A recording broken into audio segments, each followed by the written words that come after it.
And I haven't put it in the oven yet, but this is the rainbow meatloaf for the dogs, which is mostly fish and pulp and actually more potatoes than breadcrumbs. I only have breadcrumbs in the top layer and the bottom layer and one in the middle. But I also have a layer of purple cabbage mixed with shrimp, and that looks nice. Anyway, this one's carrot with salmon. Now, I did end up using more salmon than I had planned to, but that's fine. Those cans aren't that expensive, and this makes a lot of food. I mean, this tray is huge, huge. So anyway, and very deep. And you might be thinking, oh, well, that's not a great dog food for my dog. All that breadcrumbs and potato, because there's quite a bit of potato, and pulp is, the vegetable pulp is good. Anyway, I'm going to try to zoom in on this, but oh my gosh, that's very small writing. Let's see if I can get it. This is I'm not going to tell you the brand, but it's a pet food anyway, and I cannot for the life of me zoom in that small. You might be able to read some of that there. Anyway, so the first ingredient, this is a salmon pet food, and the first ingredient is chicken broth. I think it's a cat food actually. Chicken broth, and then salmon, and then chicken liver, poultry byproducts, meat byproducts, guar gum, vitamins and minerals, color, sodium triphosphate, fish oil, preserved with mixed tocopherols, dimethionine, salt, taurine. So there you go. So there's quite a few ingredients in there, but I mean, really, there's it's I don't know. The dogs do like this. My mom had gotten this and given it to me because she got it for my sister's cat when she was house sitting my sister's cat. My sister's cat didn't like it anyway. So I do give it to the pups, but this is fine. They like this too. So we'll see how much they like this when I get it done. I'm going to bake it in the oven at 350 until it's toasty around the edges. And yeah, it should be fine for me to cut up afterwards because I put enough potato in there. So anyway, and oh, I wanted to mention, you notice how smooth it is on the top? Well, if you're making the rainbow, what do you call it? Meatloaf or bean loaf or whatever, or lentil loaf. If you're making these pulp-based loaves, then you want them to be a little bit on the moist side. And it doesn't matter if it's a breadcrumb layer or if it's a potato layer, you want to be able to smooth it. So you pat, and you press it down as hard as you can, and then you want to be able to run your hand across it and it smooths out rather than crumbles along. If it crumbles along, you've put too much, because you actually don't need that much breadcrumbs or potatoes in there. So anyway, that's what I wanted to say about that. And I was going to talk about this book, which I think everyone should get for, it's a great book for, say, if you have a 10-year-old child or 12-year-old child or something that is interested in drawing. They take you through the different steps, right? And it's 10-step drawing animals, which is funny because they don't necessarily need 10 steps for all of them. Some of them they need more than 10 steps, but they've broken it down into 10 so they can, because people seem to love that. You know, you have 10 superfoods or 10 this or that or whatever. People just go for the 10, I don't know, it's funny. Anyway, so I made a drawing of the elephant and my eraser was not cooperating, and the chameleon, lobster, goldfish, and these first ones weren't turning out that great. Where am I? Oh, I'm going to this side. There we go. Crab. And this one has funny little swimmy things on the back rather than claws. I've never seen a crab like that, but Anyway, that's what they do in the book.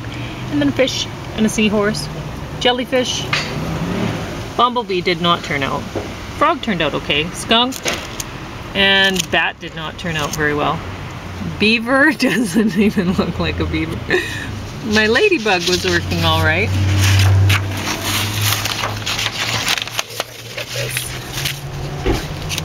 I like the butterfly. The butterfly worked out all right, but I did it bigger so it was easier. And the beetle, I can get them to say, there we go. Beetle works out well. And that's how they do it. They put the steps where each, you break it down into geometrical shapes, your little animal, and then your animal ends up somehow nice like that. And my cow was the worst one, and it's funny because the description in the book says, oh, cows are easy to do because they're angular and this and that. No, my cows are terrible. I tried a few times and then finally I went to bunny and bunny worked. So I was like, okay, bunny it is. But I'll have to work on the cow again, just to try to get it right. Goat worked out okay. Pig worked out really well. I am very happy with pig. So that's a great way, a great place to end off was pig. So I'm happy with how that worked out. Now, oh, I didn't even check to see if it's in. Yeah, it's set up well on. Oh, this is heavy. Got a leaf on it now. Who cares? Ooh. Tired already. Well, I was hoping to get a barbecue done for James, but I don't know if I want to. I have Bunny out in the chick coop out there, so he's having a fun time, I'm sure. And then that gives me a chance to clean out his cage inside, so that works out great.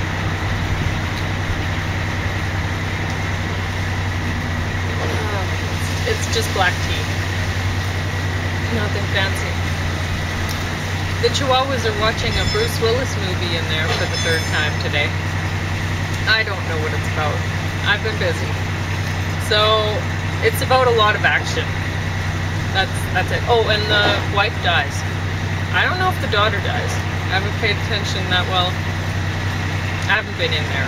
I haven't been in the same room as the TV. I just hear a lot of like gun shooting and stuff like that. Action things. Just see some more tomatoes I forgot to bring in. That's the thing. When harvesting the tomatoes, you gotta keep going over the stuff. I don't think those tomatoes are good anymore. Oh, so frustrating.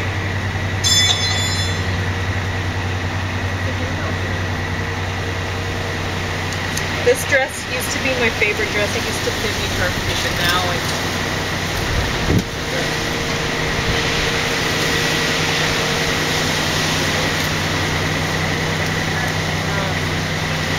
yeah.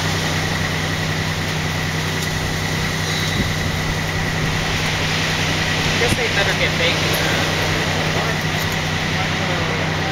I don't remember what else there was to talk about. Something, but it's fun. Oh, you can also put, you can put all sorts of things to make, like say if you're making your lentil loaf, or in this case mostly fish loaf, this for the pups, but I mean it's human food. Humans could eat it. If James wouldn't eat that because it has chicken in it, but if he decided he wanted to eat chicken, or somebody came over who liked chicken, they would eat that. Some would. Anyway, but he would eat all the fish layers in it. That would be nice for him. Anyway, so if you like eating with your dog, that's totally a great dish for you to make with your dog. If you like eating the same stuff that, like fish and stuff, whatever. You can put whatever meat you want, or you can put lentils, or you could put any kind of bean you want, or lots of things. I mean, I used to make this with TBP, which is soy. It's cheap. It's so cheap. But I don't eat that anymore. So I haven't been doing that. But anyway, you can use all sorts of things for this. It doesn't, the TBP doesn't work quite as well. But you can use minced up shiitake mushrooms that you rehydrated, whatever. And your sticky layers, so say if you're paleo and you're like, no, I'm not going to do breadcrumbs. Well, you don't have to do breadcrumbs. I mean, I do. It's breadcrumbs that I make from good bread that, like, we don't buy bread. We go, the Salvation Army gives it away, and it's good bread. There's a few places where, quite a few places where you can go get free bread that's good bread. So, if you believe bread is good. Some don't. So anyway, if you're one of the people who don't think bread is good at all, or you can't have gluten, or whatever, or, I mean, you could make this with gluten-free bread, and then turn that into crumbs, and whatever. But anyway, for whatever reason, if you don't want to use breadcrumbs, you don't have to. I mean, you can use potato, it works just as well in layer. If you don't want to use potato, if you're one of the people that you're like, nope, I don't want the high starch root vegetables in my diet, then okay, don't use potato. You can use pumpkin, pureed pumpkin, and that's ready this time of year. You can, I think I was at Superstore, I don't know, not that long ago, a few days ago, a week ago, whatever, less than a week ago. And I think the pumpkins, you could get a big pumpkin for, what was it, $2.99, $2.50 for, seriously. So, just cook that up, whir it through the food processor, and use it as an ingredient to stick your meat or whatever with the pulp together, and it works really well. Sweet potato. Some people will eat sweet potato, but they will eat regular potato. That's fine. Or whatever. There's a lot of options.